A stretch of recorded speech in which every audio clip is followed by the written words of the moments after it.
দাস কিচেনের একটি নতুন ব্লগে সবাইকে স্বাগত। আজ আমি চলে এসেছি একটি সিম্পল রেসিপি নিয়ে। আজ আমি রান্না করব চাল কুমড়ো ভাজি। তার জন্য চাল কুমড়ো আমি ধুয়ে কেটে নিয়েছি, লঙ্কাটাও আমি চিড়ে নিয়েছি। এদিকে আমি ওভেনে কড়াই বসিয়ে দিয়েছি, কড়াই আমার গরম হয়ে গেছে।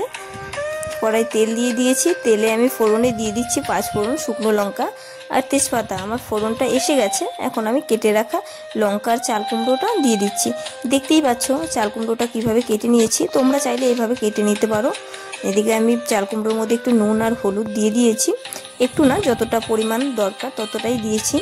তখন আমি ভালো করে নেড়ে চেড়ে নুন আর হলুদটা মিশিয়ে নিয়েছি, মিশিয়ে ঢেকে দিচ্ছি। এখন চাল কুমড়োটা প্রায় হয়ে গেছে, আমি 6-7 মিনিট পরে এসেছি। এখন ভালো করে নেড়ে চেড়ে ভেজে নেব যত পর্যন্ত জলটা না টানে। এখন একটা জল জল ভাব রয়ে গেছে, আমি ভালো করে টানিয়ে নেব। আর এতে আমি এখন অ্যাড করছি একটু জিরের গুঁড়ো। জিরের গুঁড়োটা অ্যাড করলে এটা টেস্টটা একটু অন্যরকম হবে, তাই আমি একটু জিরের গুঁড়ো অ্যাড করলাম। তোমরা চাইলে অ্যাড করতেও পারো, নাও পারো, আমার ভালো লাগে তাই আমি দিয়ে দিয়েছি, এটা অপশনাল। তো ওর দিকে আমার ভাজা হয়ে গেছে, দেখো ভালো করে টেনে গেছে চাল কুমড়োটা। আমার চাল কুমড়ো ভাজা সিম্পল রেসিপি রেডি।